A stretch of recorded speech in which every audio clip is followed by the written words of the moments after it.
Shabbat Shalom and greetings to the 12 tribes scattered abroad. We're blessed to have you tuning in this Sabbath as we are in the final stage, the final week of the counting of the Omer. And next week we will be gathering for Shavuot on the first day of the Roman week, the 50th day, bringing in the harvest, Shavuot.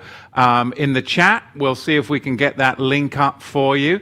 And you can also find that link by going to torahtothetribes.com/connect and just scroll down to the biblical feast section, or you can visit us on Facebook. If you're in Oregon and you'd like to gather with like-minded believers, then just show up. There's no need to register. You just show up and enjoy one another's company and fellowship, prayer, worship, song, and of course, oneg. Bring a dish, a kosher dish, and we shall celebrate Shavuot, Yahweh willing, next week.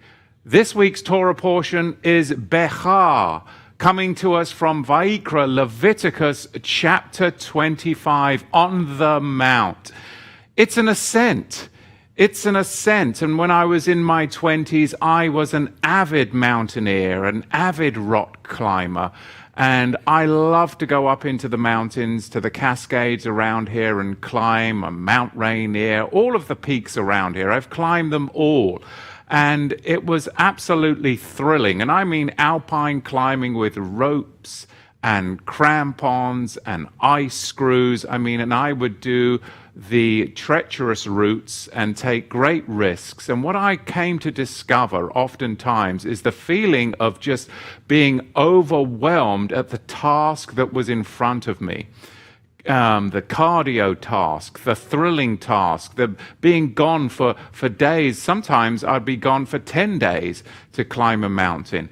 And what I came to discover was the journey of literally putting one foot in front of another, and just the breathing and the solitude.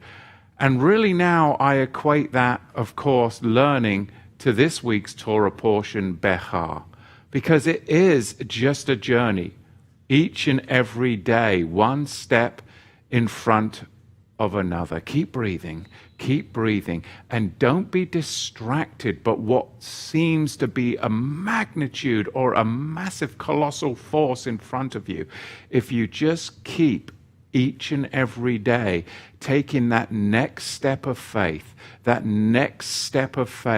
you will ascend continually and continuously up that mount. Think of where we came from, the valley of a synchronistic religion, a mixture, and how you've ascended just through faith each and every day to where you're at now, that you're here. You're studying the Torah portions week in, week out. There was a time when you were in the valley of religious syncretism that you couldn't see the wood for the trees. You didn't even know what the Sabbath was. You didn't even know what the holy days are.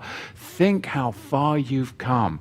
Let's continue on the journey of faith together, brethren, because I tell you what, we cannot be distracted by the task that seems so massive in front of us, or the distractions to the left or to the right. We must continue the ascent on that journey of faith. And it is sad, yes it is, oftentimes you look back and you think about the people that started out on that trek with you, and you're like, well, where did they go? Well, where did they go? Well, oftentimes as the journey gets arduous, people drop off, they give up. And I used to see that so many times. When I was at Calvary Chapel, I was the leader in the mountain ministries. And, we'd take people up to climb Mount Hood, which is a local mountain here. And I remember taking up a retired football player one time. And I said to him, and I really offended him. He was a big guy, he'd played, he was like, still in his 20s, and he had not retired, he had graduated from college and was now playing for a team, was going to play for a team in Florida. And he wanted to sign up for the mountaineering of Mount Hood. And I remember, big guy. And I looked at him, I said, I don't think you'll make it. He's like, what do you mean?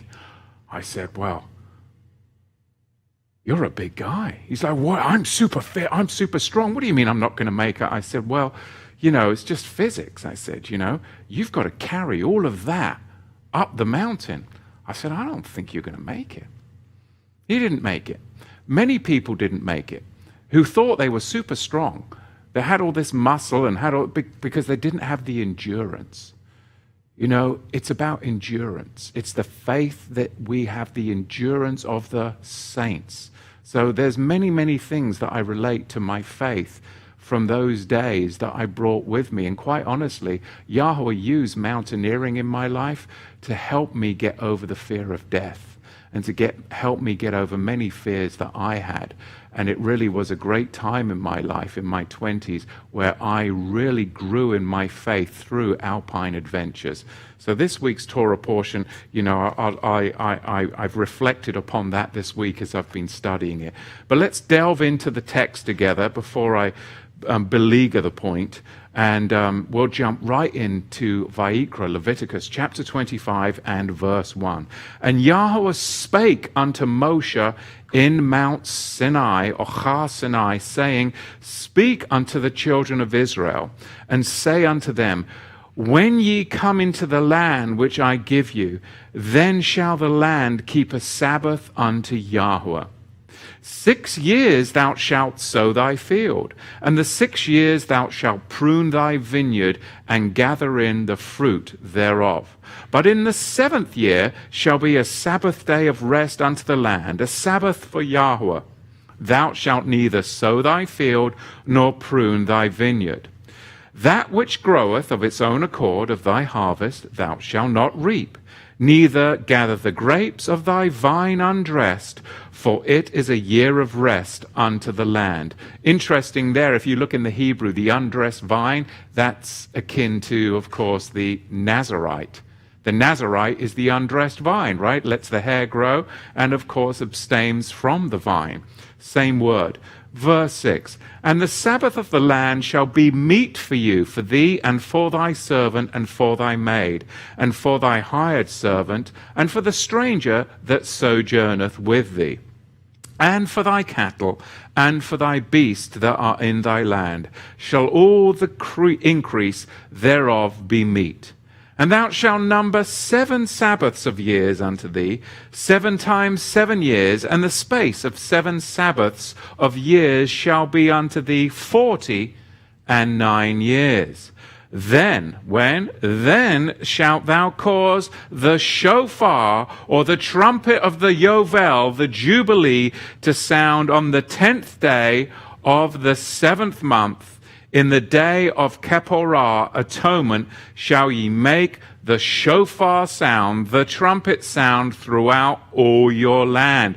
Yom Kippur is the year, the feast of release, but also the day of judgment on a Yah-rejecting society. We're talking biblical feasts are the biblical prophecies of good things to come to those that are in the promises, and bad things to come that those are without. And that's what we see, the culmination of this book of Vayikra.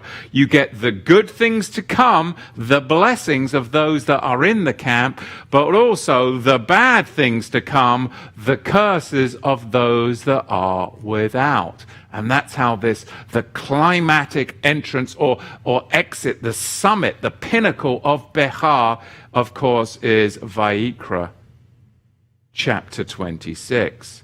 Verse 11 of chapter 5 says this, in fact, verse 10 we'll go to, And ye shall hallow the 50th year, and proclaim liberty throughout all the land unto all the inhabitants thereof. It shall be a Yovel unto you, and ye shall return every man until his possession, and ye shall return every man unto his family. Here's a hint. Where are we going to return to? Where is our possession, and where is our land? From whence we came, Gan Eden, the Garden of Eden. That's where we're going back to. It was already prophesied that we would know the end from the Bereshit, beginning. And our family is all 12 tribes gathered together. Though you're scattered in the nations of Mystery Babylon, he's gathering Israel, your family, together.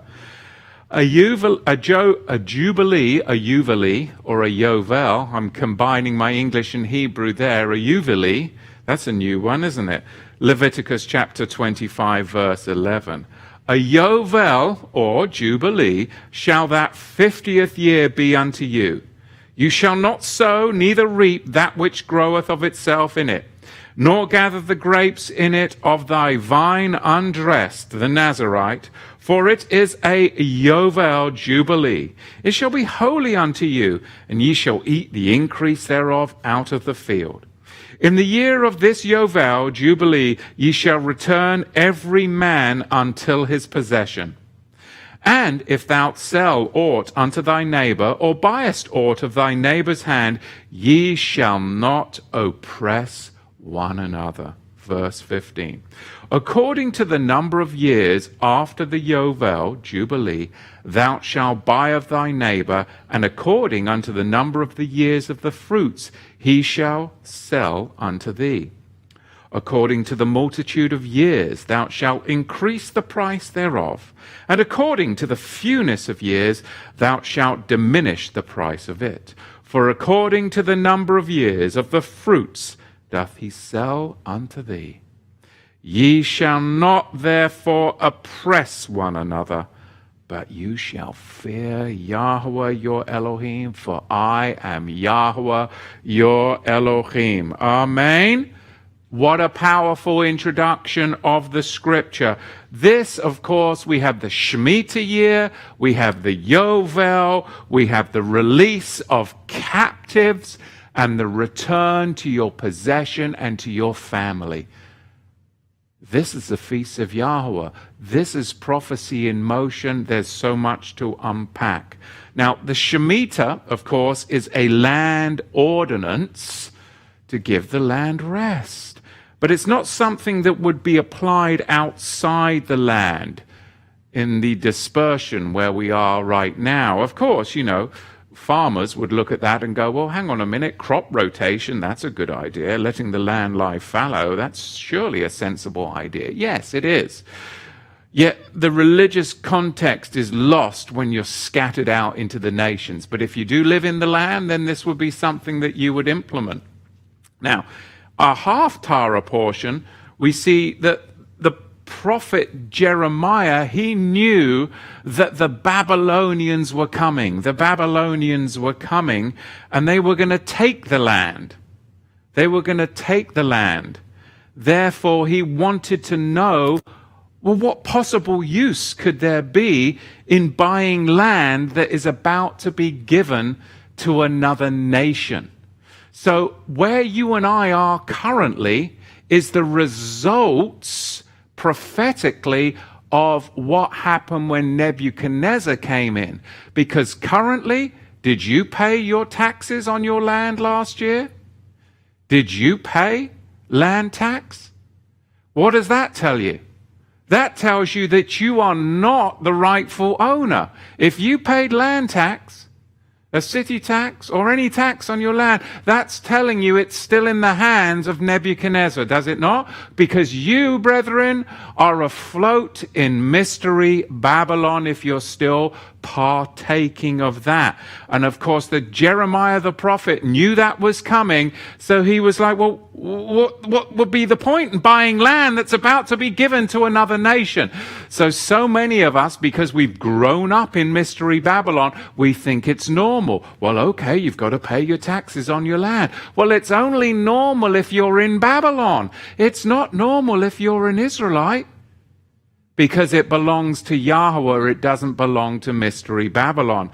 Today, we have to realize part of the prophetic awakening is that we are coming out of her, my people, in all realms, not just spiritually, but physically, naturally, and generationally. My children are growing up differently than how I was raised. They're not participating in the contracts of the commercial realm that I was unwittingly led into. Therefore, they get the benefits of freedom. That is something that comes from our Creator, because we're going back to the Garden of Eden.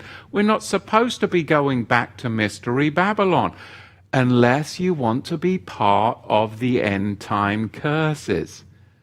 Because how we get the first the first 13 verses of Leviticus chapter 26 is by turning our backs on Mystery Babylon and realigning ourselves to the promises of Israel, which is the Garden of Eden. That's freedom. That's freedom. Today, brethren are living in a fallen reality.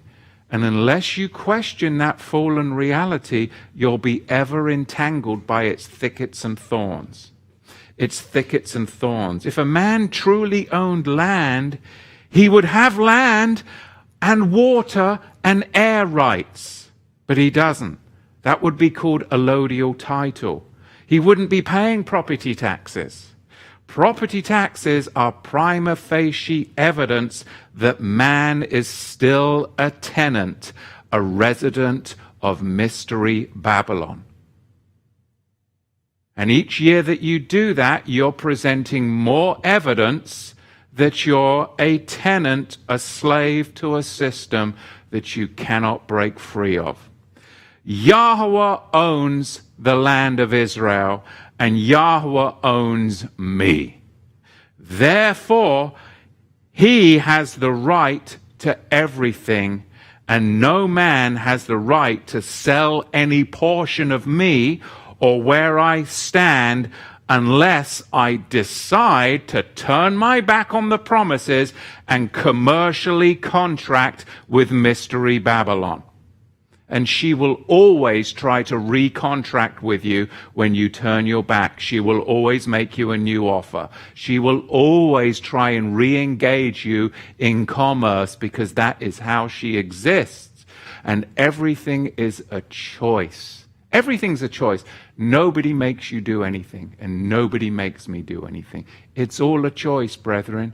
Choose this prophetic time of how you shall live.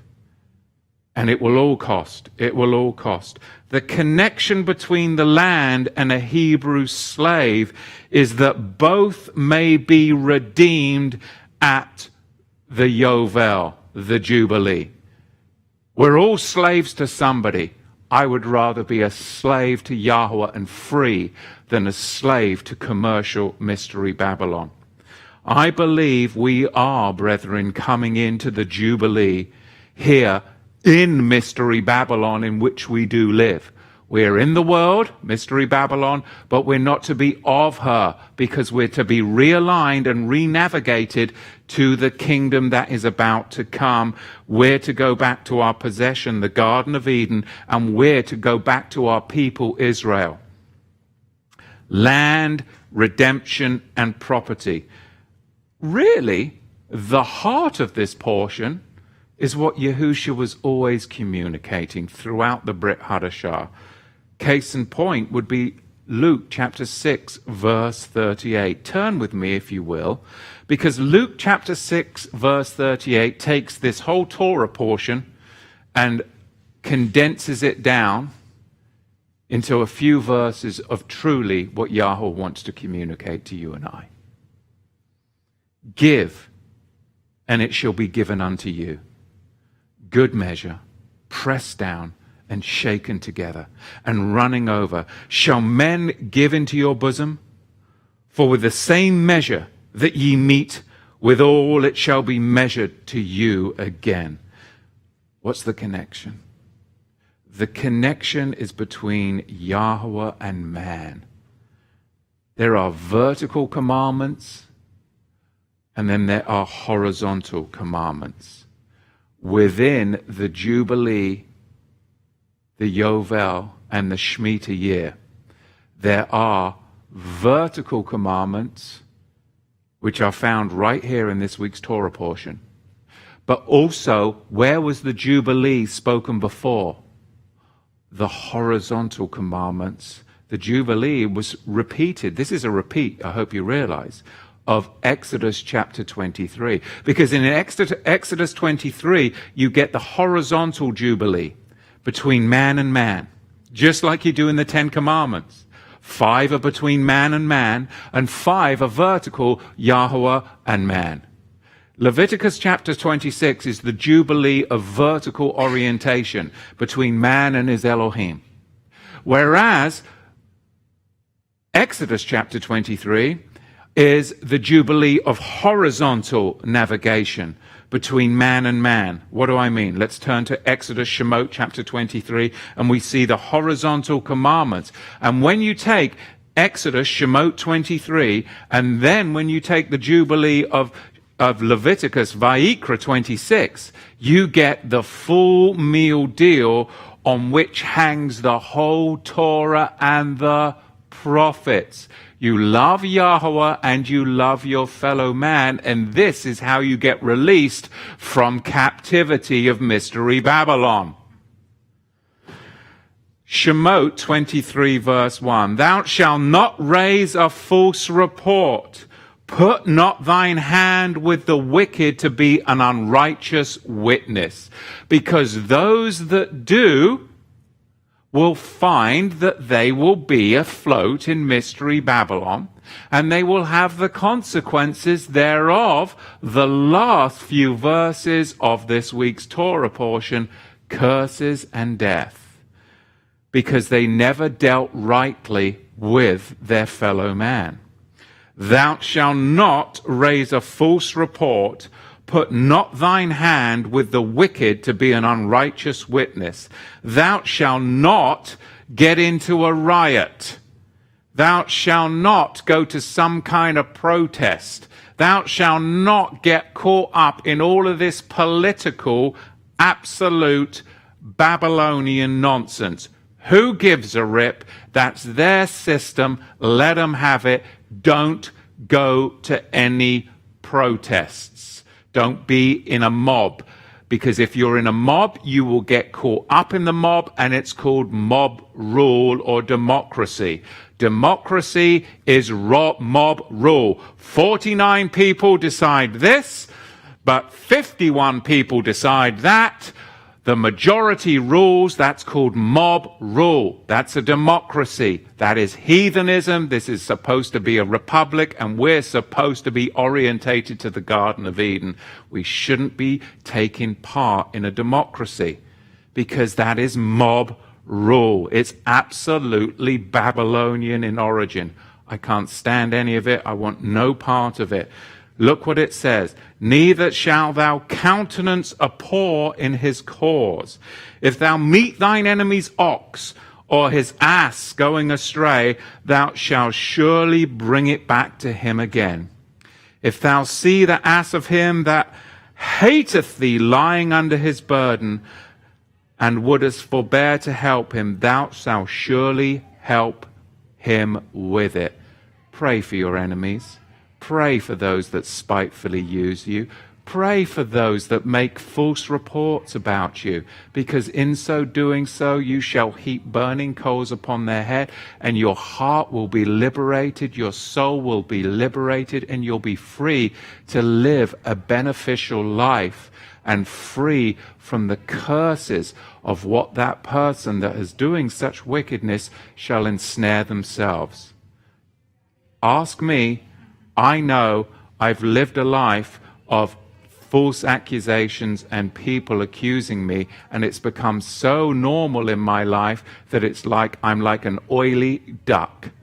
We just got a bunch of ducks yesterday. That's why you just let it rush off your back, because you don't argue the facts, the law, the jurisdiction, or the venue with Babylon. You just let them have their arguments with themselves, because it's a controversy that we don't enter into as believers. Look at verse 6. Thou shalt not wrest the judgment of thy poor in his cause. Keep thee far from a false matter, and the innocent and the righteous slay thou not. for I will not justify the wicked. You don't want to enter into the controversy. You want to stay as far away from that stuff as possible. Whatever anybody accuses you of, you just say, excuse me, I hear what you're saying. Could you put that in writing for me and send it to me, and I will honor it as soon as I receive it. Thank you very much. Leave it for them to put it in writing, and they will attach their signature to it, and then they become the accommodation party, and they're fully liable for their actions. And you're released from the controversy. This is the way the Bible teaches us to live. This is how Yahusha and the prophets lived. You have something to say? Put it in writing and put your liability on it, and I will honor it, and you'll be left to deal with it. How about that? Instead, we fight and we argue, and where do wars come from? From your own selfish desires, because I never forgave my enemy, because I kept on harboring onto hurts, and I couldn't move on from the past. No, forgive your enemies, pray for your enemies, love your enemies, and those that have hurt you, those that have wounded you in your life, let them go, and you'll be free to be the better you. Take it from me. Please, there's so little time, and there's so much healing in our lives that needs to happen.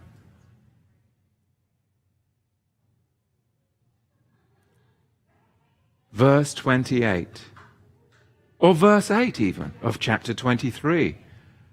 What am I talking about?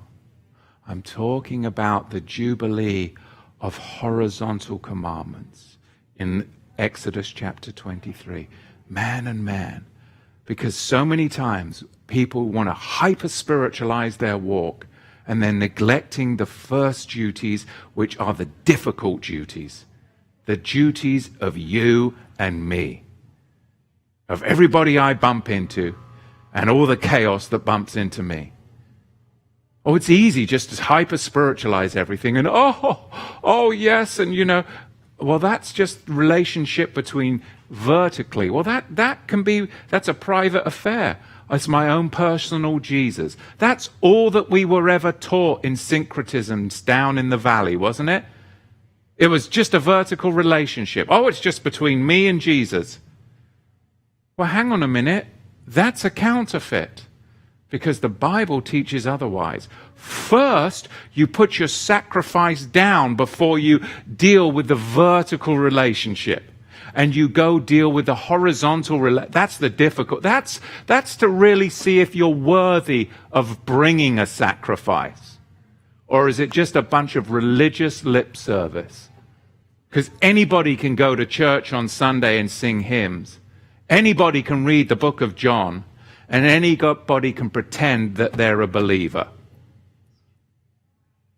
That's easy. Christmas, Easter, and Thanksgiving. Because Thanksgiving's about as religious as Christmas and Easter, is it not? Along with July 4th. It's all secular syncretism.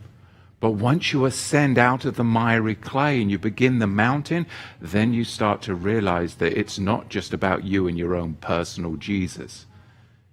It's about a relationship between you and your fellow man, because you have the connection with Yahweh Elohim.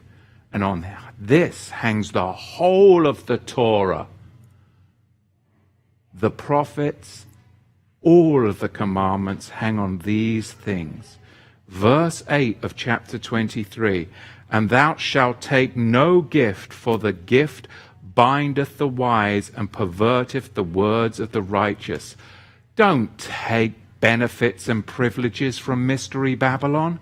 If you take the benefits and privileges from Mystery Babylon, your ship is a vessel of plunder.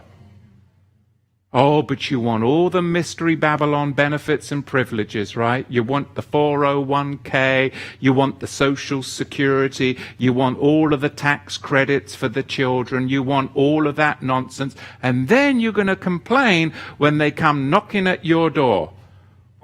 does CPS, how come... Did you enroll your child into the system? Did you sign that contract? Oh, did you put your child down as a tax deduction? Oh, okay, so you sold that vessel, and now you wonder why. It says here not to do such a thing as this, because we're supposed to be orientated to the Garden of Eden. But of course we grew up in this, but the next generation doesn't have to make the same silly token mistakes that we did. Look at verse 9. Also thou shalt not oppress a stranger, for ye know the heart of a stranger, seeing ye were strangers in the land of Egypt. And 6 years thou shalt sow thy land, and shalt gather in the fruits thereof. Exodus 23, verse 11. But the 7th year thou shalt let it rest and lie still, that the poor and thy people may eat. What they shall leave, the beasts of the field shall eat. In like manner thou shalt deal with thy vineyard and with thy olive yard. 6 days thou shalt do thy work, and on the 7th day thou shalt rest, that thine ox and thine ass may rest, and that the son of thy handmaid and the stranger may be refreshed. I want you all to be refreshed, as I am refreshed. But first we must orientate ourselves back to our inheritance, and we must leave all the curses behind. Now, contextually, obey the Shemitta. How do we obey the Shemitta? By allowing the poor to harvest in your fields, and it will be given to you, good measure, pressed down, shaken together, and running over. Why? Because of Yahweh's blessings. Yahusha was teaching us the Torah portion, Behar, in Luke chapter 6. How do you get to be a part of the blessings? By obeying the Shemitta. If you're really, it's not just about the calendar. Oh, it's the calendar, it's the Jubilee year, it's the Shemitta. And then you're not looking after your fellow man. So you're just a religious person. Is that what you're telling me? That's what you're telling me. Because the basis of this whole thing is the heart of the Torah is to allow the poor to harvest in your fields. And if you do that, whatever you give, it will be given back to you. Good measure, pressed down, shaken together, and running over, because it's all Yahweh's. He owns the land. It wasn't yours. Everything you have is his. It's Yahweh's blessing. And you will eat the 6th year's harvest in the 9th year. Oh, 3 years of rest. It will come back to you. Because the whole teaching is after 3 days, 3 years, the 3,000th year will come the resurrection of your life.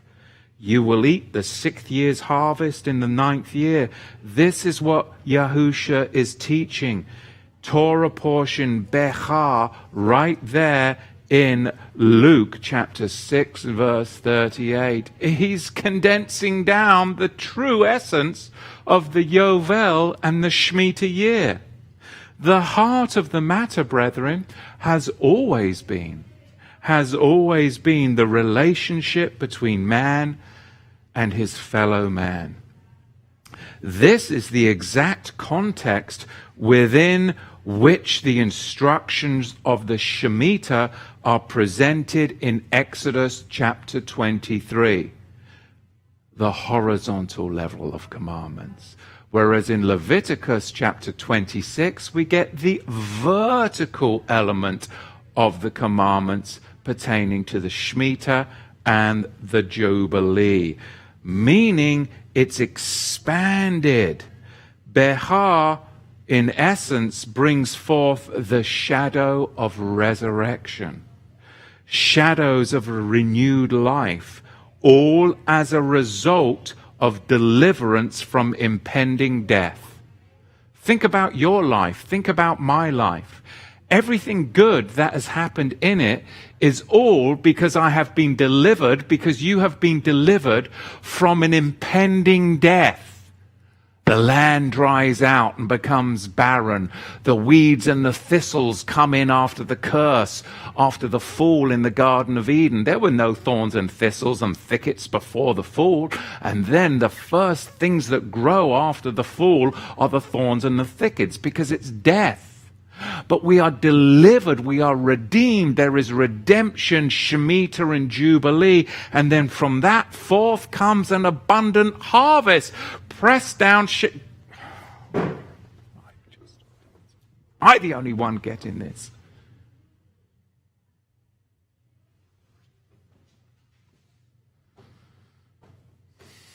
The shadows, they're everywhere. Behar. Shadows of resurrection, shadows of renewed life. It's all a result of deliverance from impending death. Agriculturally, yes, but spiritually, shadows of victory and a renewed life as a result of death. The connections of 3 years, 3 days, it's just apparent to me. You get to partake of the 6 years the 6th year's harvest in the 9th year. There's the three-year abundance that's given back to you. It's all about living things. When were the first living things brought forth? On what day of creation were the grasses and all of the plants and everything that brought forth seed? They were brought forth on the 3rd day. They were created on day 3. What is that telling you? That life coming from a state where there is no life will be on the 3rd day. 3,000 years, if you will, or like here, you partake of the 6th year's harvest in the 9th year. There's the 3 right there. It's really all about resurrection. As we know, Moshiach Yahusha is found in the holy days. The holy day. That is the shadow of Yahusha's resurrection. Even the 3rd holy day is the day that Yahusha resurrected, the day of the Omer wave offering, Leviticus chapter 23. So the connection is there, the Shemitah and the Sabbath. I mean, think about it. Have you ever noticed how many miracles Yahusha performed on the Sabbath?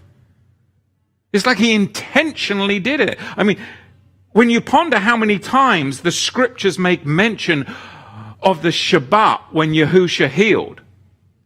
I mean, why? You would start to think he purposely was performing miracles on the Sabbath. I mean, why would he do such a thing?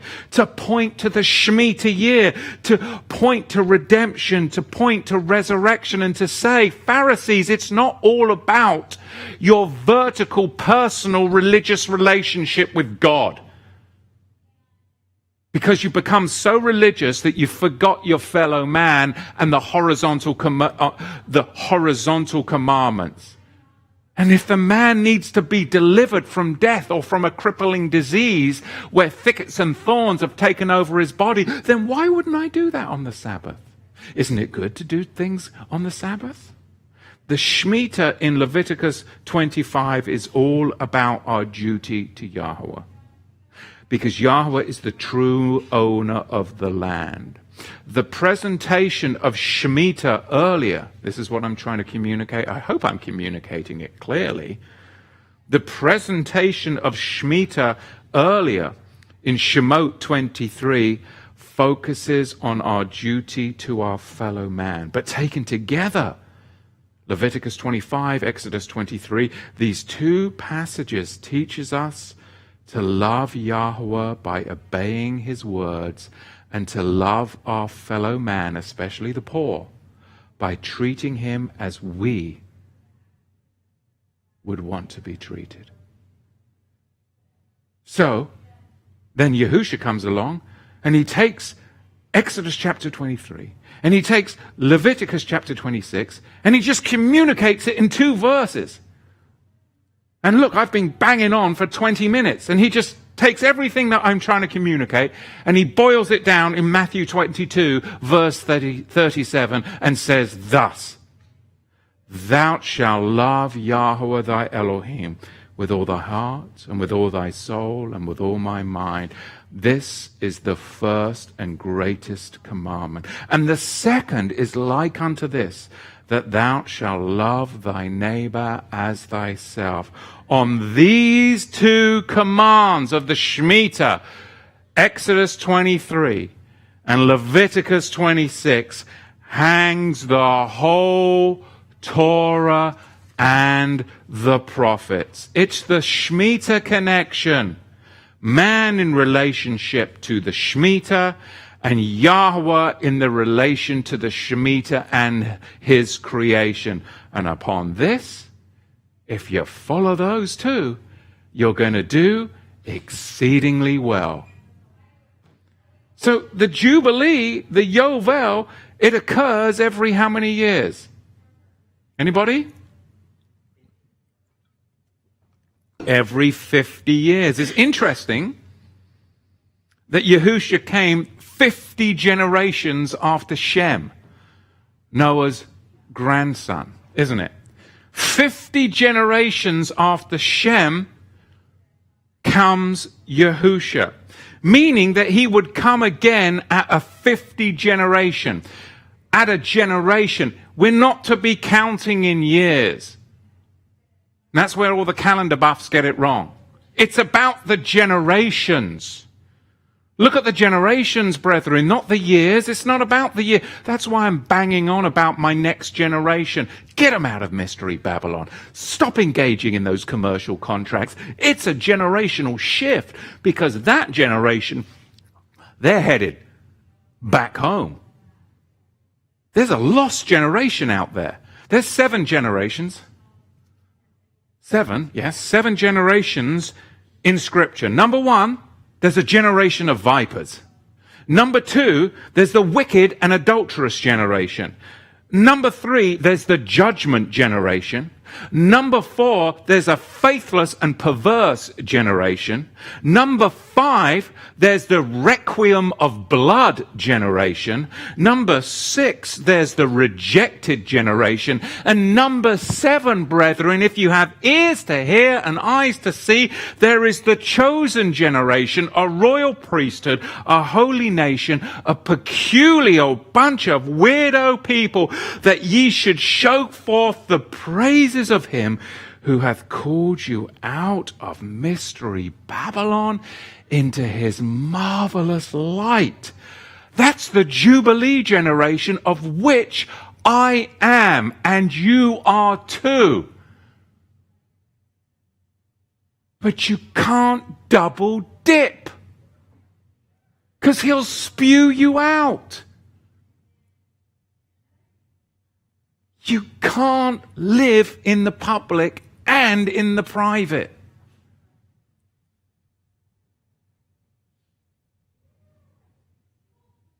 You can't double dip, because you'll ensnare yourself and end up in double dishonor.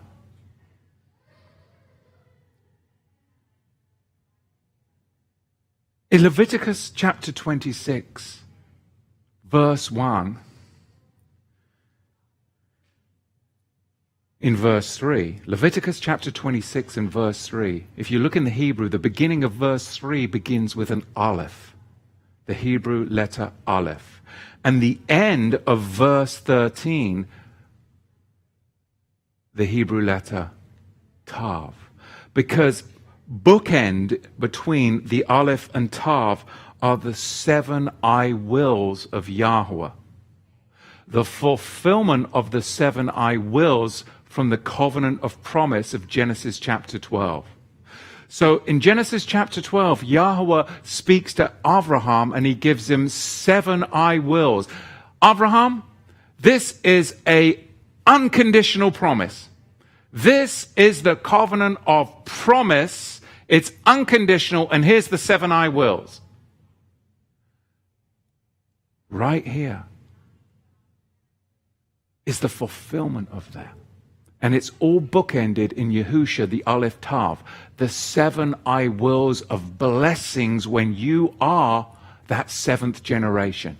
The generation of being a chosen priesthood that is going to orientate itself back to the land and its people, its inheritance, which is the Garden of Israel and the people of Israel. The Garden of Eden and the people of Israel.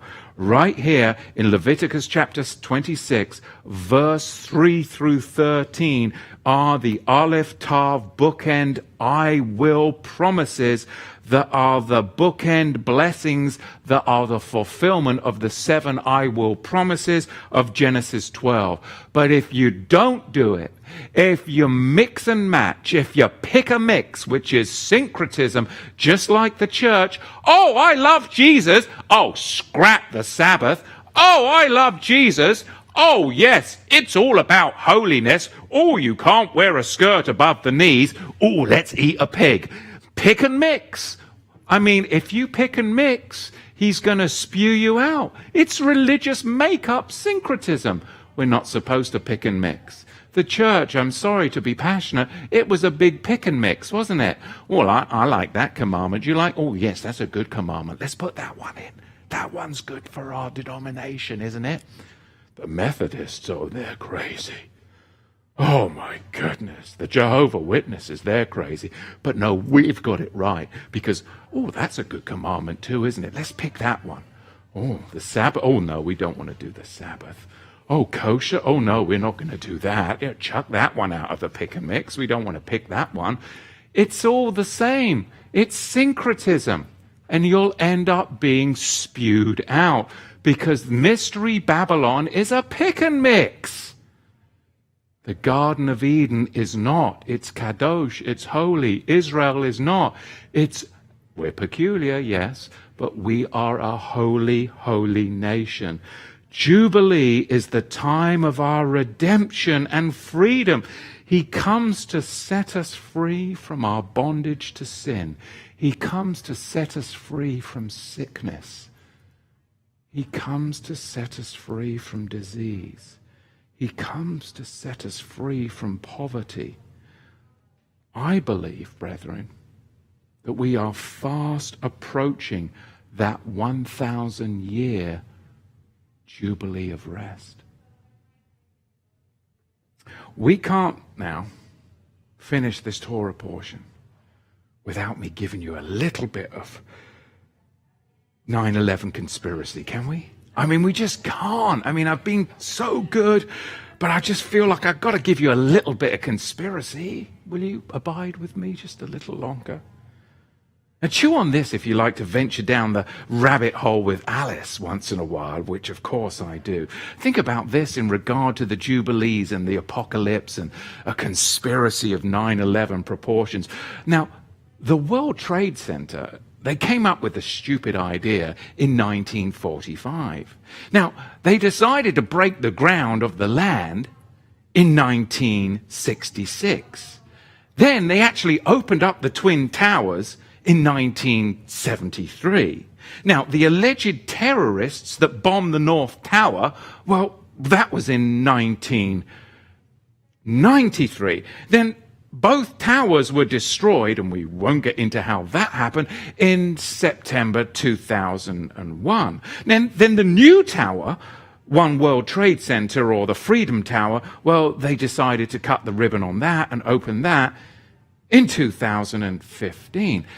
Now, what's funny about all of these dates, whether it was the conception in 45, the groundbreaking in 66, the opening of the towers in 73, the alleged bombing in 1993, the destruction in 2001, and then the ribbon cutting of Freedom Tower in 2014, all of these years were Shemitta years, according to the traditional Jewish calendar, the Zionist calendar.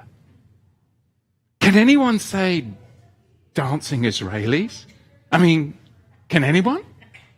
I mean, I just did. I mean, what next? What next, brethren? Oh, the sudden death of a president? A market crash? A housing crisis? Maybe even a food shortages? All coinciding with a super variant. Because we're dealing with the Jubilee. And like I said, who wants to journey down the hole with me? But I don't want to go among mad people, Alice remarked. Oh, you can't help that, said the cat. Well, we're all mad here. I'm mad, you're mad. How do you know that I'm mad, said Alice. Well, you must be, said the cat, or you wouldn't be here. You wouldn't be tuned in, listening right now, would you? Now, this is legendary, because the Jubilee, Genesis chapter 6, verse 3, and Yahweh said, my Ruach shall not always strive with man. The interesting thing, when you look at this in the Hebrew, strive is the Hebrew word dain, and it's spelled dalet, yod, nun, sofit, as in Dan, as in meaning to judge. My Ruach shall not always dain, dalet, yod, nun, sofit, dine or judge with man. The Hebrew word there, of course, is Adam. For that he also is flesh, yet his days shall be how long? 120 years. The Hebrew word there for years is shana, spelled shin nun che, which means a division of time. So what that really should be interpreted is as Jubilee cycles. As Jubilee cycles. Yahweh will not judge man until 120 Jubilee cycles are completed from that point. Now remember, at that point, one Jubilee cycle had already passed since creation. So, Alice down the rabbit hole. The 121st Jubilee cycle started Tishri, October 1974. Now, according to, this is just history, it's just a historical book, and I've, teased about it quite often, Sefer Yovel, the Book of Jubilees. It records the Jubilees and the first Jubilee cycle as Tishri 10, 3907 before the Common Era. So then the next Jubilee cycle then would start when? Next year. Tishri 2023. So from 1974 to 2023, Yahweh is no longer constrained, if you get what I'm laying down, by the knot. He's working to bring about the end time culmination of all things coming to pass. And that's where I think we're at. Alice, will you have tea with me? Anyway, that's all I've got for you. Think about it. Just think about it. Just saying. Very exciting times. Just saying. Just saying. Death of a president. Just saying. Just saying. Don't mind me. It's all comedy. It's all comedy. All right. Is anybody still remaining, or did I spook you with that last little bit? Well, I'm quite excitable, aren't I? Let's see what you've got to say in the chat. I bet you Chris De La Rosa has figured the whole mystic plot out. Just saying that too. Let me refresh the screen. Not to be with top chat, but with all chat. Live chat. All right. Debts cancelled. Yes. No, don't start with that nonsense, Nisara Jisara, please. Okay. All right.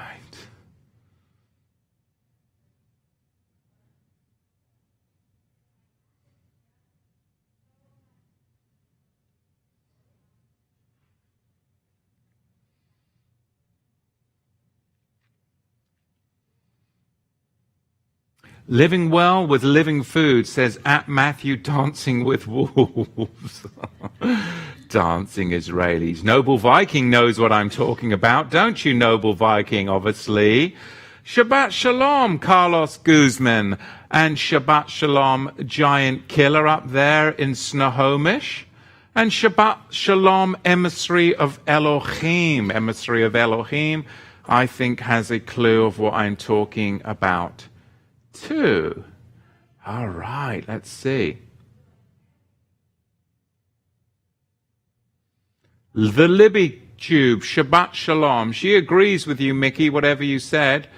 We all agree with you, Mickey, whatever you said. Libby says, I find it perplexing. If we are his royal ambassadors, it seems like we are no longer part of this world. Amen to that. Living well with living foods. That would be the Jewish calendar. That's why I brought that up.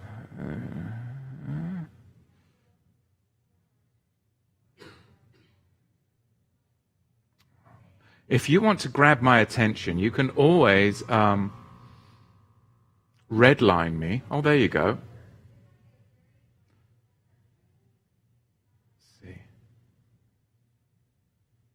Much more truth, Shabbat Shalom in Texas. A lot of people moving to Texas. Oh, the 7 generations. Could I repeat the 7 generations? Yes, certainly. Let me get my 7 generations, 7 biblical generations of prophecy. Number 1, you've got your generation of vipers. Number 2, you got your wicked and adulterous generation. Number 3, you got the judgment generation. Number 4, you got the faithless and perverse generation. Number 5, my favorite, the requiem of blood generation. Number 6, the rejected generation. I feel that generation is the generation that I get to interact with often, don't you? The rejected generation. So sad. And so sad. And the final generation, those that wake up and come out of the rejected generation, is the chosen generation, a royal priesthood, a holy nation, a very weird and strange Israelite group of peoples. Baruch Hashem, Yahweh Elohim. Hallelujah. Now, Katie, Shabbat Shalom, Katie and Kevin Nita up there in the land of Washington. No mountain climbing here, just lots of plowing of path to avoid switchbacks. I'm sure there is a spiritual significance. Exactly. Switchbacks are good. Sometimes you have to go a little longer to get where you need to go, because sometimes it takes a little bit more travel, but you'll cut through deeper. That's the meaning right there. Lovely. Caitlin Grant, so what is your belief in how many years the end times last? Well, 3.5 years from the time of inception, when, of course, the man of sin is revealed. Have we got to that yet? Not yet, but I think we're on the threshold. 7 years since the beginning of Jacob's trouble. Isn't tea only for two? Chris Warnocky. Not in Alice of Wonderland, it's not. That's the wonderful thing. I used to watch that so many times, but we won't get into that. Anyway, emissary of Elohim, Vayikra, Leviticus 24, verse 2. Command the children of Israel that they bring to you a clear oil of pressed olives for light to make the lamps burn continually. And that's what we're to do. That's what we're doing here. Pressing down, shaking, and making those lamps burn continually. Oh, I see what you're saying. Living well with living foods. Thank you for clarifying. No, I didn't think bad things anyway. Dancing with wolves was to the Jews who call themselves Jews but are not. Not directed to you, Matthew. Thank you. But I didn't even think that anyway. I thought something else. I thought you were being a comedian, which you kind of are, actually. So, anyway. I don't get offended. It's very difficult to offend me.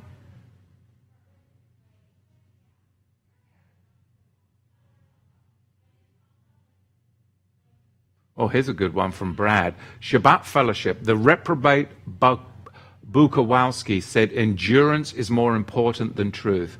I do not agree with this, but I believe it takes plenty of endurance to get to the truth. I like that. It takes plenty of endurance to get to the truth.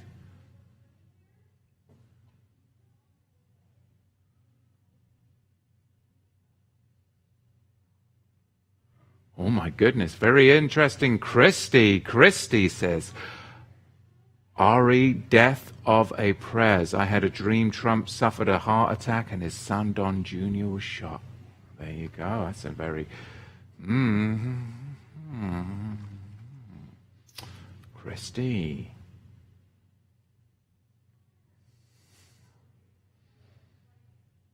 Requiem. I think you spelt requiem right there, Libby Tube. Requiem. Operation Warp Speed, April 29th, 2020, from Sean Allen Vickers.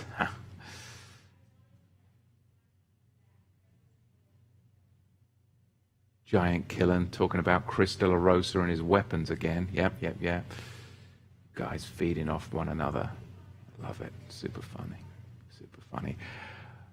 Next weekend, Shavuot. If you're in Oregon, come, gather. And if you are not in Oregon or a little further away, then please go to TorahToTheTribes.com/connect and find a group near you where you can congregate and celebrate Shavuot together. And if you still can't find anyone, you can always join in on Shabbat Fellowship next Shabbat and make those connections the day before Shavuot. So, lots of opportunities for you. Gather together. Those of you that do support the ministry, we couldn't do it without you. Thank you so much for your generosity and stewardship over the years. It's absolutely astounding to me. The things that we've gone through, the growth that we've gone through, and the amount of people that we get to meet and minister to through this broadcast is astounding to me. It truly is. It just shows you how hungry Yahweh's people are. And apparently, allegedly, there's a lot of you in Texas. So I think people are starting to migrate from Texas to Texas. So anyway, those of you that are there, let's make that a Torah to the Tribes stronghold. I know we've got some strongholds, good strongholds, as in like Invincible down there in South Africa too, and even some over in the United Kingdom. So anyway, tribal brethren from the land all over being gathered together. This, I believe, you guys, we are that chosen generation. Stay strong. Keep holy, and remember, it's not just a vertical relationship. The difficult times is the horizontal relationship, and working on that to get that right so that you can truly bring in a harvest of faith that will affect everybody that you are around. Yahweh's blessings upon you, and Shabbat Shalom. Stick us some nice comments in the comments section and edify one another, and we'll hopefully see you next Sabbath. Shalom.